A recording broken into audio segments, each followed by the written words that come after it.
ಸುಳ್ಯದ ಶಾಸಕಿ ಭಾಗೀರಥಿ ಮುರುಳಿ ಅವರ ವಿರುದ್ಧ ಸಾಮಾಜಿಕ ಜಾಲತಾಣದಲ್ಲಿ ಅವಮಾನಕರ ಪೋಸ್ಟ್ ಹಾಕುವವರ ವಿರುದ್ಧ ಕಠಿಣ ಕ್ರಮ ಕೈಗೊಳ್ಳಬೇಕೆಂದು ಆಗ್ರಹಿಸಿ ಬಿಜೆಪಿ ಮಹಿಳಾ ಸಂಘಟನೆಯಿಂದ ಜಿಲ್ಲಾಧಿಕಾರಿ ಮತ್ತು ಸುರತ್ಕಲ್ ಪೊಲೀಸ್ ಠಾಣೆಗೆ ಮನವಿ ನೀಡಿದರು.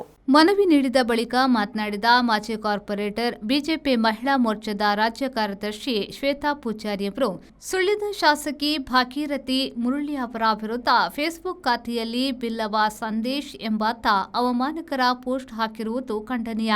ಆತನ ವಿರುದ್ಧ ಕಠಿಣ ಕಾನೂನು ಕ್ರಮ ಕೈಗೊಳ್ಳಬೇಕು ಎಂದು ಆಗ್ರಹಿಸಿದರು.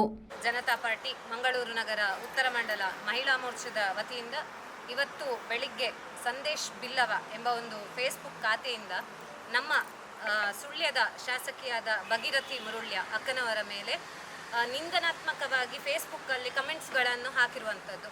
ಸೊ ನೋಡಿ, ನಮಗೆ ಎಲ್ರಿಗೂ ಗೊತ್ತಿರ್ಬೋದು, ನಾವು ಪ್ರತಿ ಬಾರಿ ಈ ದೇಶದ ಮುಖ್ಯಮಂತ್ರಿಯಾದ ಸನ್ಮಾನ್ಯ ಸಿದ್ದರಾಮಯ್ಯನವರು ನಾನೊಬ್ಬ ದಲಿತ ಕುಟುಂಬದಿಂದ ಬಂದವರು ಅಂತೇಳಿ ಹೇಳಿಕೆಗಳನ್ನು ನೀಡ್ತಾ ಇದ್ದಾರೆ. ಆದರೆ ಈ ಹಿಂದೆ ನಮಗೆಲ್ಲರಿಗೂ ಗೊತ್ತಿರುವಂತಹ ವಿಚಾರ, ಅವರದೇ ಒಂದು ದಲಿತ ಶಾಸಕ ನಾಗೇಂದ್ರ ಅವರ ಮನೆಗೆ ಬೆಂಕಿ ಬಿದ್ದಾಗ ಕೂಡ ಇವರು ಮಾತಾಡಲಿಲ್ಲ.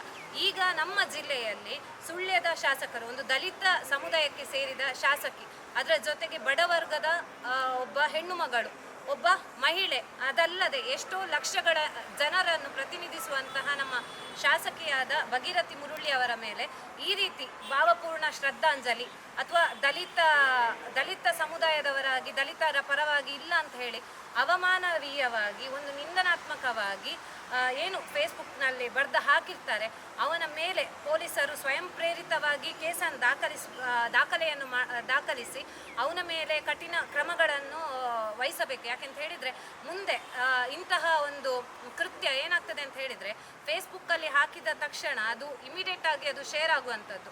ಸೊ ಇದರಿಂದಾಗಿ ಶಾಂತಿ ಕದಡುವ ಅಥವಾ ಜನಗಳ ಮನಸ್ಸಿನ ಮೇಲೆ ಅವರ ಒಂದು ಭಾವನೆಗೆ ಧಕ್ಕೆ ಆಗುವುದರಿಂದ ಪೊಲೀಸರು ಈ ಕೂಡಲೇ ಅವನ ಮೇಲೆ ಕ್ರಮ ಜರುಗಿಸಿ ಅವನನ್ನು ಬಂಧಿಸಿ ಅವನ ಮೇಲೆ ಕಠಿಣ ಕ್ರಮಗಳನ್ನು ಕೈಗೊಳ್ಳಬೇಕು ಅಂತ ಹೇಳಿ ನಾವು ಮಂಗಳೂರು ನಗರ ಉತ್ತರ ಮಂಡಲ ಮಹಿಳಾ ಮೋರ್ಚಾದ ವತಿಯಿಂದ ಇವತ್ತು ಸುರತ್ಕಲ್ ಠಾಣೆಯ ಅಧಿಕಾರಿಗಳಿಗೆ ಮನವಿಯನ್ನು ಕೊಟ್ಟಿರುವಂತದ್ದು. ಈ ಸಂದರ್ಭದಲ್ಲಿ ದಿನಕರೇಡ್ಯ, ಸುನಿಲ್ ಕುಳಾಯ್, ವಿಠಲ್ ಸಾಲ್ಯನ್, ಸರಿತಾ ಶಶಿಧರ್, ಅಶೋಕ್ ಶೆಟ್ಟಿ, ಶೋಭಾ ರಾಜೇಶ್, ಪವಿತ್ರ ನಿರಂಜನ್, ರಾಘವೇಂದ್ರ ಶಣಿ, ಯಶ್ಪಾಲ್ ಸಾಲ್ಯಾನ್, ಶೈಲಜಾ, ಗಣೇಶ್ ಕಟ್ಟೆ ಮೊದಲಾದವರು ಪಾಲ್ಗೊಂಡಿದ್ದರು.